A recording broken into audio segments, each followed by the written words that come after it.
Vamos lá pro Apocalipse lá. Cara, vamos brincar aqui de Apocalipse. Qual é o objetivo disso aqui? Não é eu falar que o Apocalipse está começando agora, porque eu não creio nisso. A gente já explicou bem por que eu não creio. É só a galera entender o que no livro do Apocalipse o livro diz que vai acontecer com o mundo. Só isso. E dentro de um prazo, tem que ser dentro de um prazo de 7 anos. Como é que cabem tantos fatos ali estranhos num prazo de 7 anos? É um caos completo, né? Mas assim, antes da gente entrar, um cara que é o Robert Bigelow, que é um bilionário, esse cara ele contratou uma série de especialistas para pensar se a humanidade estava debaixo de algum perigo de extinção. E ele falou que sim, e que são vários cataclismas, vários problemas que vão surgir tudo junto. Aí eu pensando, pô, é exatamente o livro do Apocalipse, cara. Que os caras falam pra mim, Daniel, você acha que vai acontecer o quê? Uma tempestade solar, vai ter um terremoto, vai ter uma terceira guerra mundial, vai ter uma nova pandemia? Eu falo, meu irmão, vai acontecer tudo ao mesmo tempo, vai ser uma coisa terrível, cara. Então, o início do pacto, a assinatura desse pacto, né, segundo Daniel 9:27, seria o pacto confirmando essa aliança, né, com muitos. E o que isso abriria? Abriria já o primeiro selo do livro do Apocalipse. Lembrando que o livro do Apocalipse, ele envolve 7 selos, 7 taças e 7 trombetas. Isso sempre me confunde. São 7 taças, 7 selos e 7 trombetas. Isso. Eu sempre estudei e foquei mais nos 7 selos. Sim, que é a primeira parte. Que tem a parte dos 4 cavaleiros do Apocalipse e tudo mais. O que são os outros, os selos? Eu vou explicar aqui na sequência. Vamos lá. A gente pega Qual tudo. que é a ordem? A ordem primeiro são os selos, depois você tem as trombetas e depois as taças. Tá. Isso é interessante pra caramba, porque o apóstolo Paulo fala sobre isso. Muito, puro. cara. Isso aqui é um quebra-cabeça. E tem discussões, né? É aberto a debate. Se o cavaleiro branco, quem tá no cavalo branco é Jesus ou se é o anticristo? Fica bem claro. É o anticristo, que ele traz a falsa paz. Mas por que a confusão? Quem acredita que é Jesus é por quê? Porque a Bíblia chega a falar que Jesus é um cavaleiro no cavalo branco também, mas você vê que são figuras diferentes, porque esse cavaleiro do primeiro selo, ele vai trazer uma falsa paz ele vai romper. Ele tá empunhando uma espada, é isso? Não, ele tem um arco sem flecha. Que quer dizer? Quer dizer que ele tem uma arma, mas ele não vai usar. Ele vai trazer, ele vai conquistar sem guerra. Segundo a Bíblia, Jesus, quando vai voltar pra porrada. Vai voltar arrepiando. Vai voltar com o sopro da boca dele, vai destruir os exércitos do anticristo. Então, o primeiro selo é o quê? É o cavalo branco, e a expansão de poder e a expansão de conquista. Por quê? O versículo na Bíblia, lá em Apocalipse 6, fala que ele vem no cavalo branco vencendo para vencer, conquistando para conquistar. Ou seja, é uma série de conquistas que ele faz. Quem que escreveu isso? Foi o Podpah? Tamo vencendo, tamo conquistando. Não é, cara? Não, com todo respeito, mas, cara... Eu já tava respondendo, foi o apóstolo João. Os caras são bíblicos, velho. Os caras estudaram a Bíblia. Louco, bicho. Não vencendo para ver. Eles falam isso? Falaram, tamo competindo, que é uma variação do tamo vencendo. Não é? Cara, olha só, os caras são... É bíblico. É bíblico. Todos os caminhos levam à Bíblia, né? Não a Roma. Então, cara, surge o quê? Surge uma nova liderança global, com um discurso de paz, um discurso de sustentabilidade, né? Ou de... Eu já vou explicando o Apocalipse adaptando para o mundo atual. Claro. Uma unificação tecnológica, né? Essa agenda 2030 da ONU que a gente já estudou aqui. Inteligência artificial conectando todas as informações globais, a substituição do dinheiro físico pelo dinheiro digital, garantindo esse monitoramento total global. A gente vê a expansão dessa tecnologia, né? O profeta Daniel diz que no final dos tempos o conhecimento ia se multiplicar, né? A ciência ia se multiplicar muito. Então a gente vê o início da aceitação de um protótipo de um governo global. É uma unificação política, religiosa e econômica. Econômica como? Com uma moeda digital que pode você fazer transação no mundo inteiro. Política com um salvador da humanidade estabelecendo um governo único global. E religiosa com um grande ecumenismo. Uma aliança entre as religiões. Uma religião da convivência pacífica, né? Que isso no chamado diálogo interreligioso já está bem avançado. Então, quando você tem essa unificação global da política, da religião e da economia, você já tem o protótipo do que vai ser depois a marca da besta, com a identidade digital e com a moeda digital. Porque alguns especialistas falam, né, que a identidade digital é botar o homem na jaula e a moeda digital é trancar a porta da jaula. Porque quando isso é consolidado, você está totalmente monitorado e totalmente passível de ser desligado do sistema a qualquer momento, porque talvez falou alguma coisa que não era politicamente correta, né? Então isso é a preocupação. Ou que você está criticando quem está com essa chave na...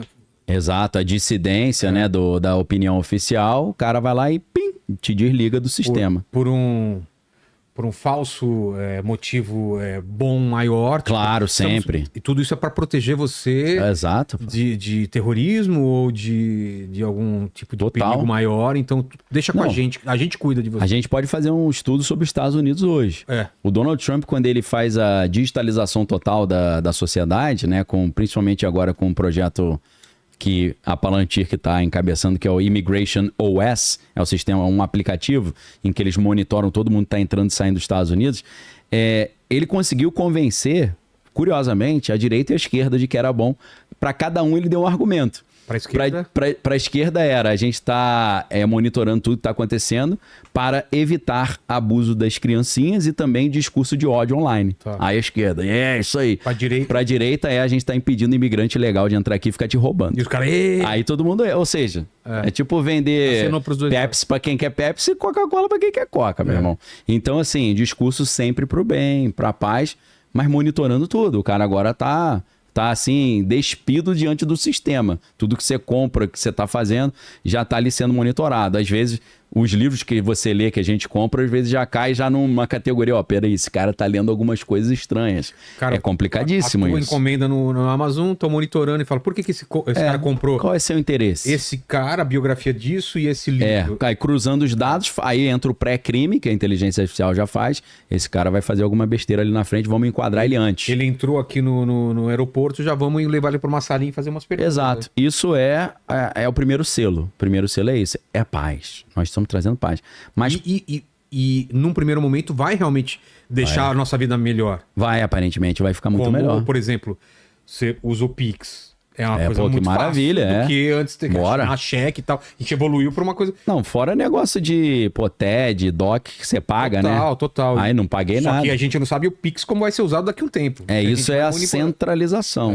Você joga tudo num banco de dados central. Né? Na verdade, é até interessante pra caramba quando você pega o Manifesto do Partido Comunista. No terceiro capítulo, na parte do final, Marx fala sobre os 10 passos para a implementação do socialismo. Um dos passos é a centralização do crédito num banco central que vai controlar todo o crédito. Né? Ou seja, banco central é a ideia de marxista, não é a ideia de capitalista. Porque ele sempre usa esse verbo, unificação, centralização, monitoramento, controle. Se você pega os verbos usados, é muito interessante você fazer essa análise.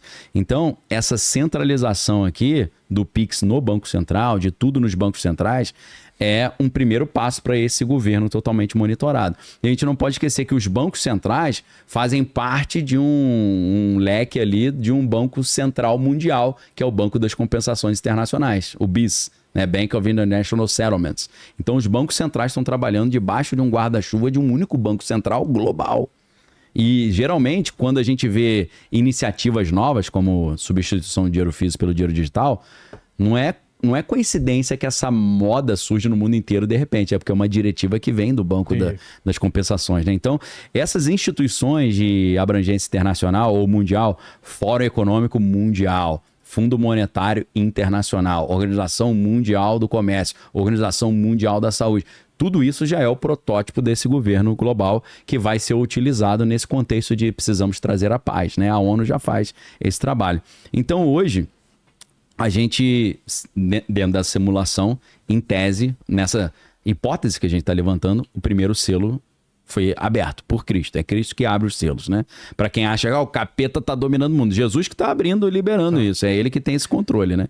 Inclusive, tem uma passagem muito interessante no livro do Apocalipse, quando João vê o rolo todo selado, travado, né? Tipo como se fosse um papiro. E aí, ninguém era digno de abrir o selo. Porque quando eu vejo imagem, é no formato de papiro. Não, é papiro mesmo. Então, mas falam livros, não é como se fosse um livro. Não, rolo. Não tinha livro não conforme tinha livro nesse formato que a gente tem, não tinha. Eram rolos, né? E selo é aquela marquinha de cera que o pessoal coloca. Tava colada. É colado. Isso. É muito semelhante. Tem umas imagens na internet que os caras tentaram representar isso. É muito semelhante à estrutura de um de um documento de herança também. A herança era selada e só... Era o anel, né? Que o sinete e tal. O sinete vai lá. Isso. E aí só a pessoa responsável, às vezes o filho mais velho ou o chefe do cartório da época, né? Podia quebrar. Só ele podia quebrar. E se chega um documento desse já quebrado, você sabia que no meio do caminho alguém leu sem... Pode ter adulterado também. Então, assim, é simbólico, existe uma pessoa... Simbólico. Existe uma pessoa que tem autoridade para romper esse selo. E aí, João... Talvez a única, né? Se outra pessoa ali é só... Exato. Ali, no livro do Apocalipse, quando João vê o rolo e o selo, e ele percebe que ninguém podia abrir o selo, ele começa a chorar, ele acha ruim. Por quê? Porque o Apocalipse na Bíblia não é a destruição do mundo.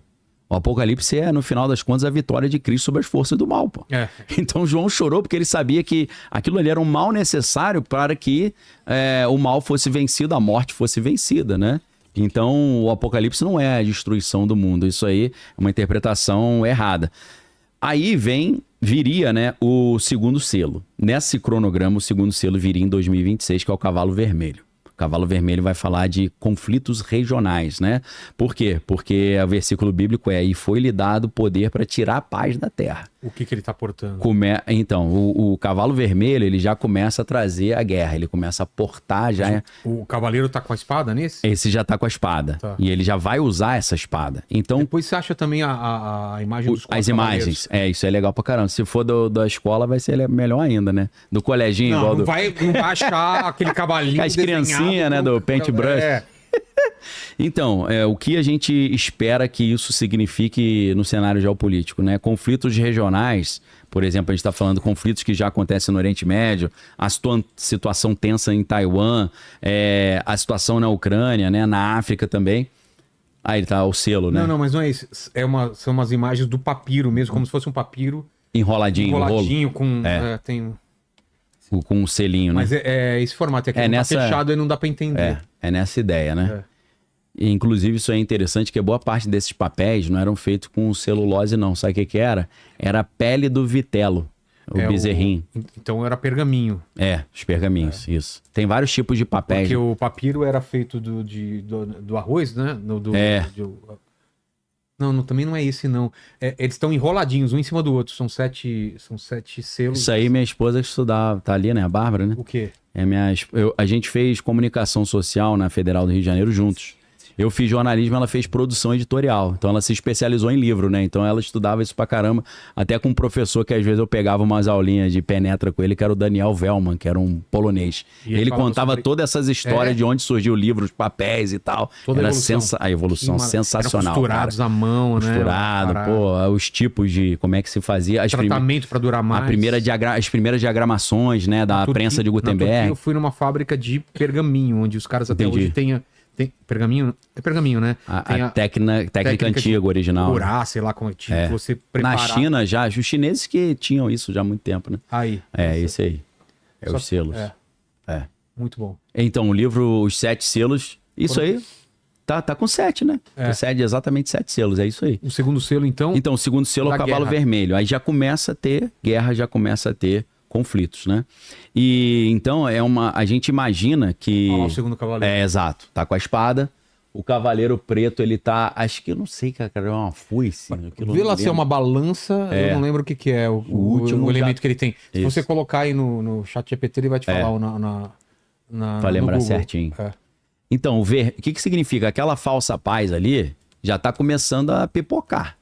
Isso, nessa cronologia, já em 2026. 2026 começa a explodir conflitos. Esses conflitos que eram regionais, imagina, você tem vários conflitos regionais.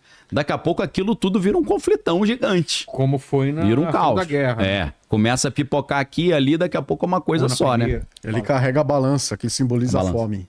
A fome, exatamente isso, E aí o último já é a morte propriamente dita. Então, guerras regionais, aí o mercado já começaria a colapsar. No cavaleiro? No cavaleiro, no segundo, no vermelho. Né? Cadeia alimentar começando a quebrar, né? Mostrando que essa paz é uma paz frágil. Aquela paz não era tão definitiva assim. E aí é o terceiro selo, né? O cavalo preto, ele vai falar de escassez. Porque a Bíblia fala uma medida de trigo por 1 denário. É tipo assim, cara, R$1.000 um saco de arroz. Então as pessoas não vão ter dinheiro para comprar devido a uma inflação gigantesca. E aí começa racionamento de comida, racionamento de energia. A gente está falando entre 2026 e 2027 nesse calendário, né? Partindo do pressuposto que o acordo de paz é o início dos 7 anos da tribulação, fazendo essa simulação, né? E aí já começa ali uma espécie de colapso financeiro global, né? Então... Deixando claro, pessoal, que a gente não está falando que claro. Ou que você devia se preparar. É que, se for, é esse o cálculo. Seria assim. Pode ser em qualquer data. Se você pegar, se o Apocalipse começar em 2100, aí vai durar até 2107. Isso. Aí você só joga pra cá e pra lá. Eu tô fazendo simulação porque já que o Trump assinou esse acordo, fingindo que, né? Repetindo, muito importante que é uma simulação. Aí vem o cavalo amarelo. O cavalo amarelo já é... Ou também o cavalo pálido, né? Ali também, Pale Horse, né? Que é o cavalo já tá meio... Ele tá com icterícia, né? Aquele amarelo meio esverdeado. Aquele amarelo meio doente. Exato. Mas o que eu vejo normalmente é um cavalo pálido, né? E aí a frase dessa parte da Bíblia foi-lhe dado poder sobre a quarta parte da terra. Então, pandemia, essa é a parte numa nova pandemia. O que quer dizer essa 25% da terra. Uma quarta parte. Quarta parte vai estar. Vai estar debaixo disso, vai ser destruído em cima disso aí. Tá. Existem várias passagens que a Bíblia fala: 1/3 da humanidade, 1/4 da humanidade morreu, 1/4 da humanidade. Daqui a pouco você tem metade que morreu, daqui a pouco você tem 3/4 que morreu. Né? Então, 3/4 da humanidade no total vão perecer nesse período. Você pensar em 8 bilhões de pessoas, gente, pra caramba que tá morrendo. 8 bilhões hoje, né? Não sei daqui pra frente, se o Apocalipse começar lá pra frente. Então, a pandemia, fome, desastre climático, né? Isso dizimando as populações, né? E 25% da população já perece aqui. 25 já vai embora, né? Se fosse hoje, seria 2 bilhões de pessoas só nesse selo, tá? Então é um negócio complicado. Aí você tem o quinto selo, que são os mártires clamando, né? Que é a perseguição final, né? Quando fala, até quando, Senhor? Então, aí começa de verdade a perseguição global contra os cristãos. Não só contra os cristãos, mas contra os dissidentes do sistema. Aqueles que não concordam com as coisas que estão sendo feitas, ou os defensores da liberdade, né? Então aí vem a censura religiosa, controle da informação, monitoramento total, as pessoas sendo desligadas das plataformas porque não querem jogar esse jogo, ou porque estão criticando o que está acontecendo, né? Você vê isso muito em alguns filmes apocalípticos tem... No Blade Runner, vem à cabeça agora, mas outros filmes onde você tem uma elite que mora no alto ou mora em outros lugares, e aquela grande massa da população que é na terra ou embaixo da terra, que não tem nada, não tem acesso a quase nada. É aquele negócio exatamente isso. A base do cyberpunk high-tech, low-life, né? Isso. Tem acesso à tecnologia, mas isso não traz... Mas tá alienadão. Jogador número 1. Também. Galera na podridão e lá se alienando ali no jogo. E com acesso ao máximo de qualidade de tela, de som e tudo, mas... Cara, tem vários filmes legais. Não tem o que comer. Você tem o... Cara, Substitutos. Lembra desse filme com o Bruce Willis? Que eles usavam Surrogates. Surrogates. Que é baseado num quadrinho. Muito... Tem... o corpo dele tá em casa e ele sai na rua só com... Não é hibernação, mas um negócio que trata ele, porque ele já tá velhão, e o corpo dele, jovem, vive a vida dele. Vive a vida, e ele recebe todas essas sensações pra ele. Exato. Cara, é muito louco isso. E é uma coisa que dá pra se pensar que alguém vai desenvolver isso em algum momento. Sim. O Avatar, né? A concepção é também transferir a consciência para aquele corpo, né? Eu lembrei até, cara, do Demolidor, aquele com Stallone. Demolition. Porque... Não é Demolition. É Demolition Man. A sociedade é linda, mas no subsolo tem a galera, né, que tá pobre ali. Desde o H.G. Wells, a Máquina do Tempo tem isso. Elysium também, que a galera rica fica nas estações espaciais e a galera, o povão fica na Terra. Então, o sexto selo, cara, aí a passagem bíblica houve um grande terremoto, o sol se tornou negro como um saco de crina. Aí já é abalo cósmico e pânico global. A gente tá falando do início já de 2028, né? 2027 já passou, agora é 2028. E aí surge as hipóteses da chamada inversão dos polos magnéticos, que é o que tem sido muito falado. Quem tem falado muito sobre isso é o Elon Musk. E o que seria? Os polos magnéticos da Terra se deslocando e isso gerando um movimento da crosta terrestre. Das marés, da crosta terrestre? Então, é como se a crosta terrestre fosse rochas flutuando em cima do magma. Certo. Que é a teoria até da deriva continental, da Pangeia e tal. Então, a mudança dos polos magnéticos da Terra, se acontecer de forma repentina, faria com que a crosta terrestre se deslocasse. É como se o Polo Norte viesse para o Equador e o Equador fosse para o Polo Norte. Entendi. Só que esse, Ou pro Polo Sul. esse deslocamento geraria tsunamis gigantescas. As áreas mais quentes do planeta ficariam inabitáveis. E tem gente falando sobre isso já? Tem gente, o Elon Musk fala muito sobre isso. O Elon Musk tem publicado direto. Não se esqueça que a crosta terrestre são rochas flutuando em cima do magma, que são rochas derretidas e elas estão deslizando. Esse que ele tá dando bizu já do que... É assim que tem terremoto, né? É exatamente isso. E o vulcão. Então, nessa época, nessa simulação, as pessoas que estariam nas montanhas mais altas se protegeriam. Então, o cara que estiver nos Andes, no Himalaia, nas Rocky Mountains, nas cadeias montanhosas, seriam os sobreviventes, né? Seriam os remanescentes. E aí, o selo 7 é o silêncio e aí abrem as trombetas. Tá. Então, a gente já está no Apocalipse capítulo 8, e aí é o final de 2028, nesse cenário hipotético. E aí o versículo-chave e fez-se silêncio no céu por meia hora. O que significa isso? É um período de pausa cósmica. A humanidade entra num blackout total. O que significa? A gente olha na Bíblia e fala, vai ficar tudo escuro. Não é apenas isso. Se a gente transportar isso para o dia de hoje, o que pode ser? Pode ser a humanidade ficando sem eletricidade, por alguma catástrofe, né, que acontece, talvez uma ejeção de massa coronal do Sol, né? O planeta fica... É como se o planeta ficasse em silêncio, né? Isso seria a pausa antes dos juízos piorarem, né? Porque o cara tá falando, já tá horrível, vai piorar. Já começa a piorar. Nesse momento, aí tem a metade da tribulação. A gente já tá chegando nos 3 anos e meio. A gente já está no dia 13 de abril de 2029.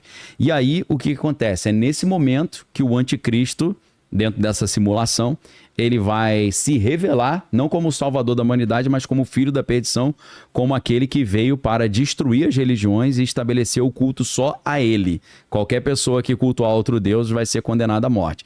E é nesse ponto que ele interrompe os sacrifícios e ele entra no templo de Jerusalém, que já teria sido reconstruído nessa fase da falsa paz, e ele exige adoração a si mesmo assentado no próprio templo, e ele faz a chamada abominação da desolação, que deve ser sacrificar um porco no altar, como o Antíoco Epifânio fez, ou então ele colocar uma estátua dele mesmo e exigir adoração a essa estátua, né?